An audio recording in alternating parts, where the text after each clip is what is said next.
Hi, Marco. I was looking through your test to figure out which problem it was that I said I'd give partial credit on, and I looked at number 3 and it said your answer couldn't be understood or graded.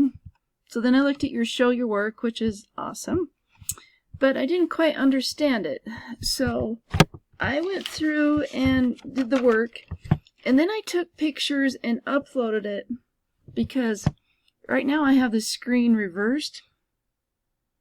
Remember how I was showing you -1 slope?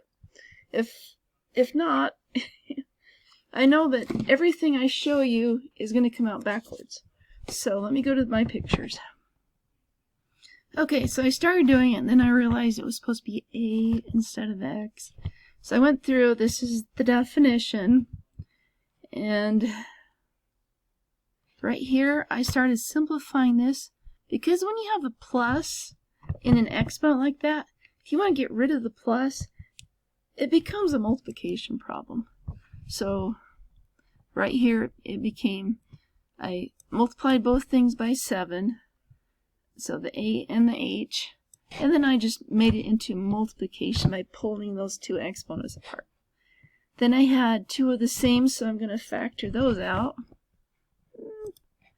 Here we go.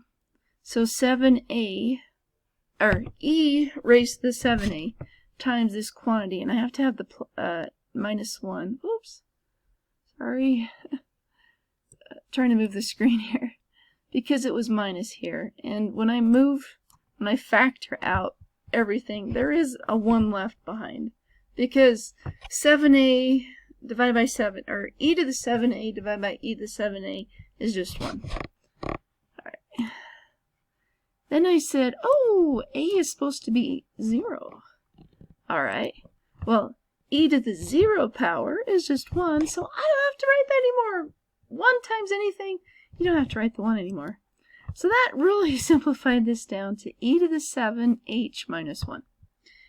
Then I went to Excel, and because my calculator online was a trial version, and my trial ran out, and I tried to buy it, and it's ski-wumpus, so I have to go to Excel.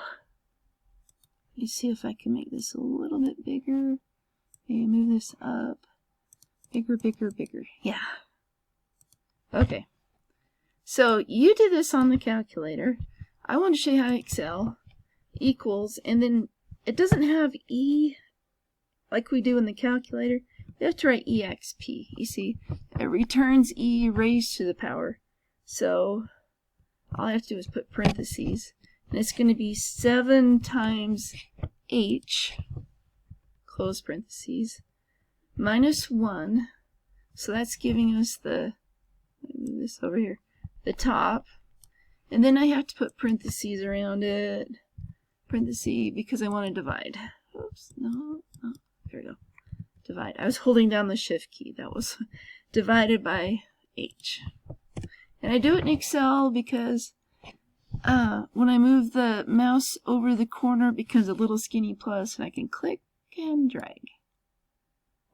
So as I was going to from the right, here I'm getting really close to 7, and as I come from the left, I'm getting almost up to 7. So we can say the limit, approaching left and right, is going to equal 7. Well, I looked at your answer. Just a minute. My son wanted to say hi. He just got back from school. Okay, so I looked at your answer with your show the work, and I thought, oh man, it looks like Marco is really trying to do stuff we're going to be doing in chapter 11. So let me go back to the pictures. Up here.